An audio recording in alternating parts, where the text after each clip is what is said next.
Bismillahirrahmanirrahim. Assalamualaikum warahmatullahi wabarakatuh.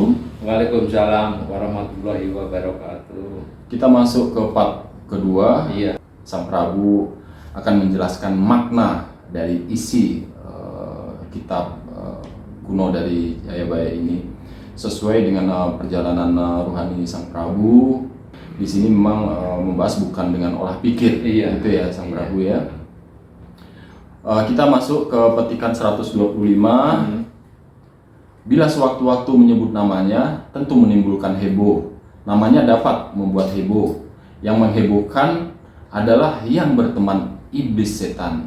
Ya. Mohon dijelaskan Sang Prabu. Jadi dalam arti ketika masa itu menimbulkan heboh karena memang nama beliau itu memang heboh. Sampai sekarang pun namanya founding father kita itu ya memang diagung-agungkan lah ya. Justru ada yang membuat heboh itu kan ada yang membuat minir negatif gitu lah. Lah itulah yang mereka yang berteman dengan iblis setan itu, mereka yang orang yang kerasukan setan itu gitu loh. Sebetulnya yang menjelek-jelekkan gitu loh. Maksudnya itu. Tapi kalau kita melihat itu, kalau prinsipnya bahwa Jawa itu mikul ndugur mendem jeruk. Jadi kita menghormati yang baik-baik, mengaku yang baik, maksudnya menyingkirkan, memendam yang buruk-buruk gitu loh. Terima kasih Sang Prabu, dan yang perlu ditekankan di sini ini diartikan oleh bahasa rohani Sang Prabu. Jadi apapun yang diartikan ya itulah bahasa rohani dan perjalanan rohani dari Sang Prabu. Jadi kita tidak ada maksud dan tujuan apa-apa atau tujuan tertentu. Kita lanjut ke petikan berikutnya 126. Bila mendengar namanya disebut, banyak yang membenci. Bila kenal, ingin selalu mendekat. Merasa sakti tanpa aji keling, seperti manusia sakti yang menyerupai baru kelinting. Mau dijelaskan ini? Iya. Di bait 126, jadi bila mendengar namanya disebut, banyak yang membenci. Memang peradaban ketika masa itu akan terjadi seperti itu, gitu ya. Siloka ini memang sulit diartikan, gitu loh. Jadi ini adalah seseorang oknum yang ingin mendekat, ketika sudah dekat merasa sakti. Dia tidak mengingat asal usulnya, asal musababnya. Karena ketika terjadi masanya Pak Karno itu kan pernah terjadi pengusiran. Ini cerita yang sudah pernah terjadi sebetulnya ini. Yang pernah terjadi ketika masa itu. Jadi merasa memang sakti yang menyerupai baru kelinting. Jadi ada simbol ular, tapi ular siluman.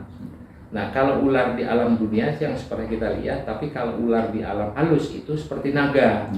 Nah, sekarang kita dilihat yang seperti manusia sakti yang menyerupai baru kelinting. Maksudnya ini ada menceritakan suatu negara asal usul, gitu ya. Yang simbolnya naga, gitu loh, seperti itu. Jadi memang ada kejadian di sini ya, Sang Prabu ya. Nah, dari peristiwa dahulu yang terjadi. Untuk kita lanjut ke petikan 127. Ada orang mengaku-ngaku menjadi raja, punya pendukung dan prajurit, negaranya seluas 1/8, berseragam hijau warna daun bambu muda, memakai lambang Kartika Paksi, menyandang senjata seperti pistol, para pengawal menyandang senapan, ditarik kereta tak berkuda, bergerak dengan suara bergemuruh seperti suara lebah yang banyak sekali, melanglang di angkasa bagai gatot kaca kembar 1000, sumsum ikan laut naik ke daratan. Silahkan diartikan ini maknanya Sang Prabu. Agak panjang ini. Memang. Jadi memang ada orang mengaku menjadi raja. Jadi setelah Super Semar itu terjadi tahun 65 Iya. itu kan Super Semar kan diserahkan kepada Bapak Soeharto itu Iya. ya. Beliau itu sebagai masa sebelumnya kan Panglima Kostrad, Iya. punya pendukung dan prajurit, negaranya seluas 1/8, jadi Iya. luas sekali lah gitu. Iya. Nah, jadi berseragam hijau warna daun bambu muda, itu kan angkatan darat. Iya. Memakai lambang Kartika Paksi, betul, kalau Iya. angkatan darat itu Kartika Paksi. Iya. Menyandang senjata seperti pistol, para pengawal menyandang senapan. Ketika itu kan dalam keadaan siaga sebetulnya gitu loh, karena memang terjadi ketika Pak Harto menerima mandat itu adalah pembersihan. Ya, adalah terjadi pembersihan, selalu siaga. Senapan ditarik, kereta tak berkuda, itu adalah tank, ya kan? Bergerak dengan suara gemuruh seperti suara lebah yang banyak sekali, andainya mengadakan pembersihan. Melanglang di angkasa seperti Gatot Kaca kembar, 1000 sunsun ikan laut naik ke daratan. Bahkan dikerahkan semua angkatan udara, ya angkatan laut pun harus bergabung di dalam ke daratan gitu. Di dalam untuk bersatu di dalam daratan itu juga ada pembersihan di dalam tubuh-tubuh itu, ya, baik yang terjadi ikut ya dalam arti pemberontakan itu juga termasuk ada dari angkatan udara dan angkatan laut pun, tapi itu oknum gitu ya. Kita lanjut ke petikan 128, tutup tahun Jawa 83983, tahun Masehi 966, tertutup wali berlumut, terkurung oleh lumut laut. Mohon dijelaskan Sang Prabu maknanya. Terjadi pergolakan itu, ya, tertutup wali berlumut topi baja, terkurung oleh. Jadi TNI itu kan juga akhirnya dalam masa transisi seperti itu kan ya berjuang terus seperti dengan pasukan, dengan rumbai-rumbai menyamar itu seperti itulah ya. Jadi ini kan diistilahkannya itulah gitu ya. Di bait 128 itu. Terima kasih Sang Prabu. Kita lanjut ke bait 129. Itulah pasukan semut hijau yang kehilangan semut merah. 7 dimasukkan sumur Jalatunda yang banyak buayanya. Itulah lambang datangnya zaman orang kaya merasa takut. Orang banyak mengaku-ngaku jadi priayi. Orang jahat semakin senang, orang baik semakin susah. Silakan Sang Prabu. Kalau bait 129 itu, itulah pasukan semut hijau. Pasukan semut hijau adalah prajurit angkatan darat, ya kan? Semut itu termasuk pimpinannya lah, semut hijau yang kehilangan semut merah. Jadi kehilangan semut merah itu adalah ada pasukan khusus yang berbaret merah, ya kan? Nah, kalau itu istilahnya itu adalah ketika itu di dalam sejarah juga ada Cakrawirawa itulah. Jadi kehilangan. Jadi dia melepaskan dari kesatuan itu gitu ya, berpro kepada pihak lain ya kan. Nah, akhirnya merah 7 dimasukkan sumur Jalatunda yang banyak buahnya. Maksudnya ada korban para pejuang itu ya, para pahlawan itu dimasukkan ke lubang buaya gitu loh, para jenderal-jenderal ini. Nah, itulah lambang datangnya zaman. Itulah pertanda datangnya perubahan zaman. Orang kaya merasa takut, ya, orang banyak mengaku-ngaku jadi priayi. Orang jahat semakin senang, orang baik semakin susah. Jadi memang setelah peristiwa itu banyaklah sampai sekarang berjalan pun seperti itulah. Nah, kita sendiri udah tahu perjalanan dari masa itu ke situ kan, sampai sekarang kan seperti itulah, kita udah paham lah gitu. Jadi ini di masa revolusi ini ya? Jadi ini perjalanannya dari masa revolusi sampai menuju kepada masa reformasi. Nah, gitu loh. Kita masuk ke petikan 130. Banyak orang bertopi baja hijau lumut menjadi terpikat oleh janji-janji, diberi pangkat dan kedudukan, bahkan juga mengajak miskin. Orang yang pandai bicara berbuat yang benar jadi salah. Banyak orang mati di tepi sungai, hanya tubuh tanpa kepala. Untuk makna yang ada di dalam petikan 130 ini, Sang Prabu. Jadi ini adalah rusaknya kehidupan. Kalau dilihat ini ada banyak janji-janji. Yeah. Jadi orang-orang benar pun akan mati. Jadi tanpa kepala itu kan istilahnya itu dia tidak ada pertanggungjawaban. Jadi banyak disingkirkan, gitu loh. Istilahnya itu kepalanya pun tidak tahu, gitu loh. Pimpinannya pun, karena tahu-tahu mencomot tidak, gitu, seperti itu. Istilahnya tanpa seperti persetujuan pimpinannya. Ini mulai zaman semakin rumit, gitu, seperti itu. Terima kasih Sang Prabu. Kita lanjut ke petikan 131. Duduknya seorang mengaku raja bersamaan dengan zaman angkara kemurkaan semakin menjadi-jadi, orang semakin bingung, banyak yang terpedaya dan masuk jurang. Bawahan berani pada atasan, buruh berani melawan majikan, para majikan semakin mapan, yang bernyanyi makin banyak pengikut, orang yang pandai diputar-putar, orang yang mengerti semakin makan hati.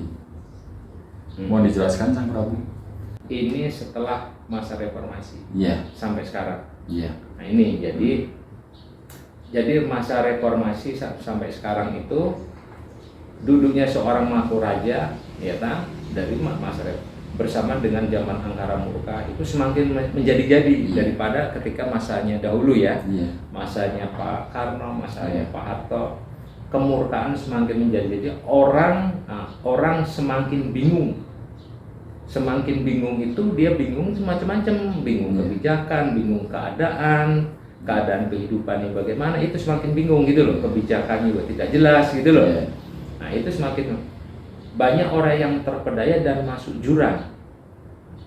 Jadi banyak janji yang tidak ditepati gitu loh, diperdaya. Nah, terus bawahan berani pada atasan, buruh berani melawan majikan, majikan semakin mapan. Justru majikan-majikan orang kaya semakin kaya. Ini istilahnya masuk kepada masa berkuasanya oligarki.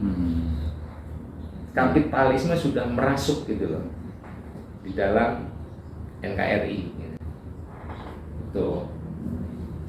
Terus lagi, buruh berani melawan majikan, para majikan semakin mapan. Tuh. Yang bernyanyi makin banyak pengikutnya. Yang bernyanyi itu yang berani bicara apa-apa, baik itu istilahnya apa, baik benar, pokoknya berani suara lantang, itu makin banyak pengikutnya. Orang yang pandai diputar-putar, orang yang mengerti semakin makan hati. Jadi orang yang mengerti makan hati itu ada dikucilkan gitu loh. Itu seperti itu. Kita lanjut lagi ke petikan 132. Harta menyebabkan masalah, pangkat menjadi pemikat, yang menang semakin sewenang-wenang, merasa paling hebat, yang kalah dan mengalah semua, merasa bersalah. Putihnya pimpinan jadi yang berhati suci justru dibenci, yang jahat penjilat malah mendapat kedudukan dan pangkat, yang mencuri hanya duduk dan dapat upeti, ayam mengeram di atas pikulan. Kalau ini masuknya kepada masa reformasi, tentang adanya pilkada. Harta menyebabkan masalah, pangkat menjadi pemikat. Jadi kalau ketika orang makin harta, karena masa ini kan masa pangkat itu, jabatan itu kan sebagai lelang jabatan, gitu loh. Dengan adanya uang, kepinginlah menjadi salah satu pimpinan, bisa kenal, bisa itu ya. Terus yang menang semakin sewenang-wenang, karena dia merasa menang. Inilah masa-masa semakin menjurus kepada masa kini, maju terus ya.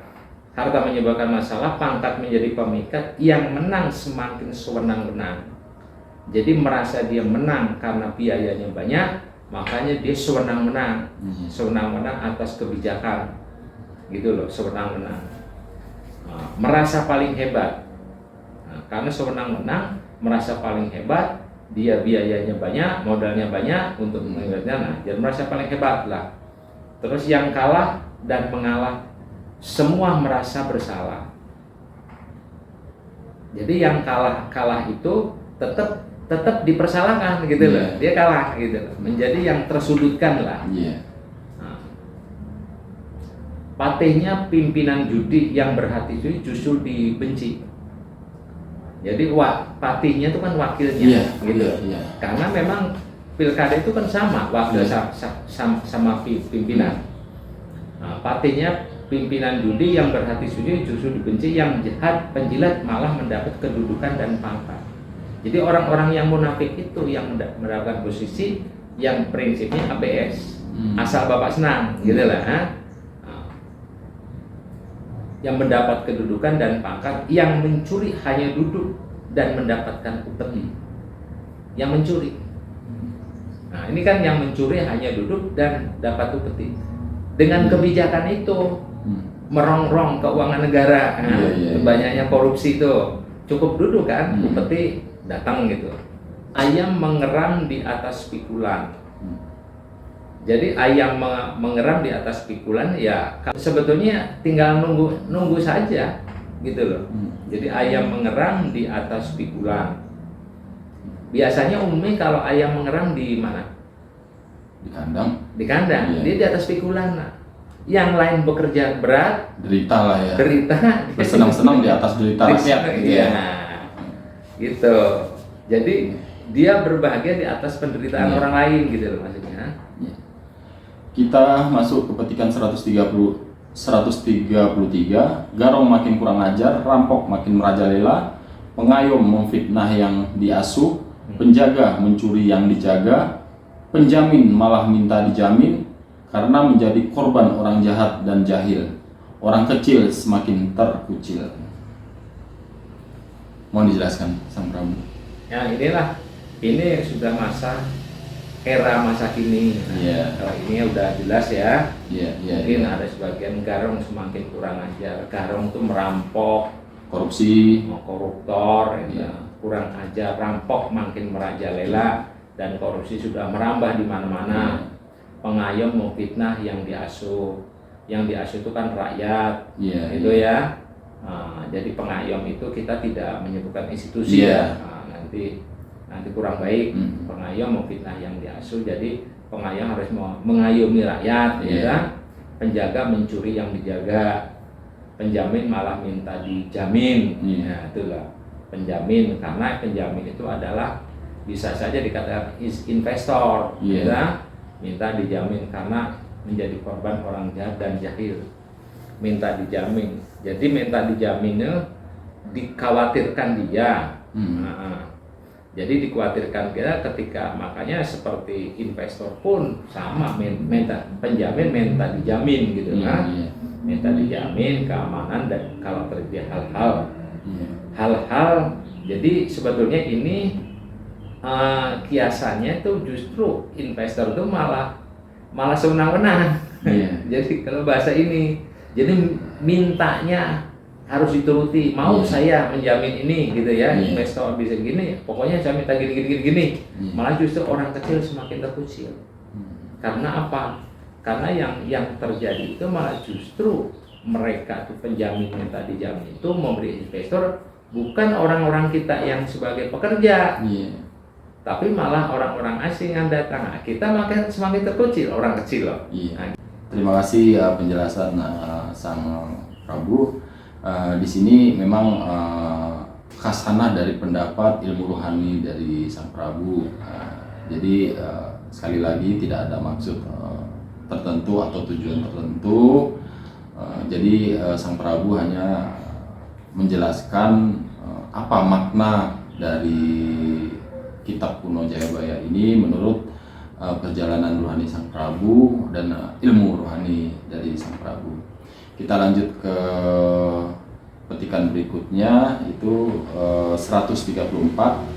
Kelak kalau terjadi perang timur, barat, utara, selatan, orang yang baik semakin sengsara dan tertimpa musibah, orang yang mengerti keadaan akan terpojok, Yang tidak tahu semakin disudutkan, orang yang jahat semakin senang mengeluarkan dana. Silakan Sang Prabu untuk menjelaskan maknanya. Maksudnya perang itu bukan perang antar suku, bukan. Perang untuk merebut posisi jabatan, saling mempengaruhi gitu kan. Saling mempengaruhi karena jabatan kan. Jadi ibaratnya elit-elit politik lah gitu ya. Orang yang baik semakin sengsara dan tertimpa musibah. Jadi dikucilkan karena kan orang yang baik kan orang yang ini jadi dianggap bukan kawannya juga gitu. Jadi bukan grupnya, bukan kelompoknya. Orang yang mengerti keadaan akan terpojok. Yang tidak tahu semakin disudutkan. Orang yang jahat semakin senang mengeluarkan dana. Nah, itulah ketemu di situ jawabannya ya. Nah iya, ketika terjadi perang itu, gitu loh. Di sini Sang Prabu tidak merinci tentang kejadian yang sedetail mungkin, karena memang beliau menjelaskan secara singkat saja. Kalau kita secara detail nanti banyak persepsi yang akan menimbulkan kita gaduh, makanya kita menjelaskan secara singkat saja dari Sang Prabu. Terima kasih Sang Prabu. Kita masuk ke petikan selanjutnya 135. Banyak laknat, banyak pengkhianat, anak melawan ayah, saudara memusuhi saudaranya, guru saling bersiteru, buruh menjadi musuh, di mana-mana banyak yang melampiaskan kemarahan. Silakan Sang Prabu. Nah, fase ini adalah fase rusaknya generasi anak bangsa, degradasi moral sebetulnya. Ya berimbas dari hal-hal kecil menjadi besar, terakumulasi ya, terakumulasi dalam arti memang perjalanan bangsa itu akan seperti ini gitu loh. Jadi banyak laknat, banyak pengkhianat. Kita sudah tahu lah banyak yang laknat, banyak yang pengkhianat. Anak melawan ayah banyak sering terjadi karena apa? Karena tidak ada didikan tentang etika budi pekerti gitu ya. Saudara memusuhi saudaranya, jadi terpecahnya antara persaudaraan karena tidak ada yang mengikat, tidak ada pemberitahuan tentang mengikat persaudaraan. Ini saudaraan bukan saudara sekandung, tapi saudara sebangsa dan setanah air, gitu ya. Guru saling berseteru, ya saling mau mengungkapkan pendapatnya sendiri-sendiri, pendapatnya menurut dia yang paling benar, tidak mau mengerti bahwa istilahnya kalau pendapat itu orang kan diberi kebebasan untuk menilai, tapi ini menganggap bahwa guru saling berseteru, padahal seorang pendidik, ya saling bermusuhan. Karena apa? Karena egonya gitu ya. Jadi sudah mulai rusaknya tatanan berbangsa dan bernegara. Buruh menjadi musuh, di mana-mana banyak yang melampiaskan kemarahan. Karena apa? Tekanan ekonomi. Di mana tekanan ekonomi menekan, maka buruh itu akan melampiaskan tuntutannya apa? Tuntutannya agar mereka itu tidak ingin kaya tapi ingin hidup layak gitu loh. Maksudnya itu. Betul sekali. Sang Prabu, terima kasih untuk penjelasan dari makna yang tertulis di kitab kuno Jayabaya ini.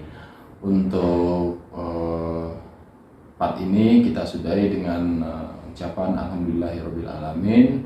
Wassalamualaikum warahmatullahi wabarakatuh. Waalaikumsalam warahmatullahi wabarakatuh.